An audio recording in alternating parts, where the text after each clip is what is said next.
આવતી દેશી ભાભીને એવી કસરત કરાવી કે ભાભી થઈ ગયા, અને પછી 1 કલાક સુધી એવી મહેનત કરાવી કે તે કરવા લાગ્યા અવનવા અવાજ.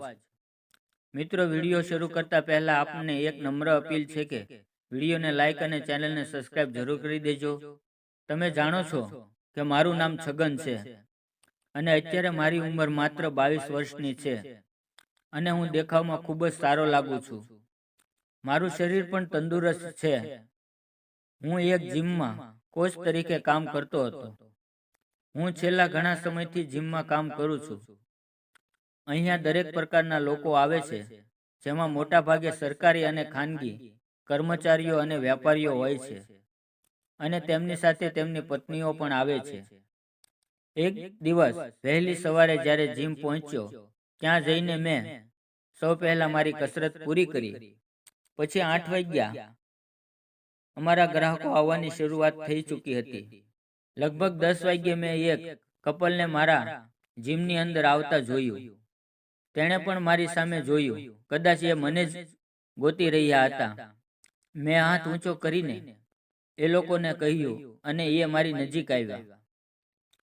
અને તેની પત્નીએ કીધું કે સર, હું વજન ઘટાડવા માંગુ છું.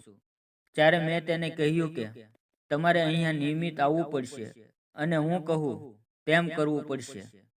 ત્યારે તેણે હા પાડી અને મેં કસરત કરવાનું શરૂ કર્યું. લગભગ 1 કલાકની કસરત પછી બંને થાકી ગયા. એટલે મેં તેમને કહ્યું કે શરૂઆતમાં તે સામાન્ય રહેશે, પછી ધીમે ધીમે નોર્મલ થઈ જશે.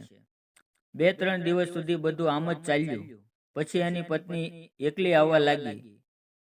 મેં તેમને તેમના પતિ વિશે પૂછ્યું તો તેણે જણાવ્યું કે એ હવે નહીં આવે. તમને જો ભાભીની વાત કરું તો એ દેખાવમાં થોડા જાડા હતા, પણ એનો રંગ એકદમ દૂધ જેવો સફેદ હતો અને એનું નામ જાનુ હતું. પછી મેં જાનુને કપડાં બદલીને આવવા માટે કહ્યું.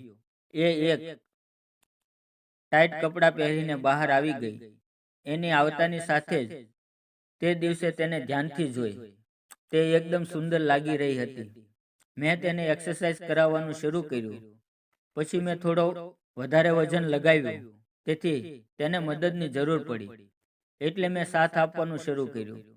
કસરત કરતી વખતે મારો હાથ તેને ટચ થતો હતો. તે પણ આ જાણતી હતી, પણ કંઈ બોલતી ન હતી. અને આવું થોડા દિવસ ચાલ્યું. એકવાર કસરત કરતી વખતે મારો હાથ તેના મુલાયમ ભાગ પર ટચ થઈ ગયો.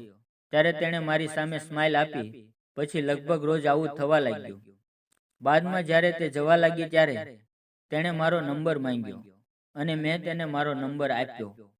અને પછી અમે ફોન ઉપર વાતો કરવા લાગ્યા. અને ધીરે ધીરે વાત કરતી વખતે અમારી વચ્ચે હવે ખુલીને વાતો થવા લાગી.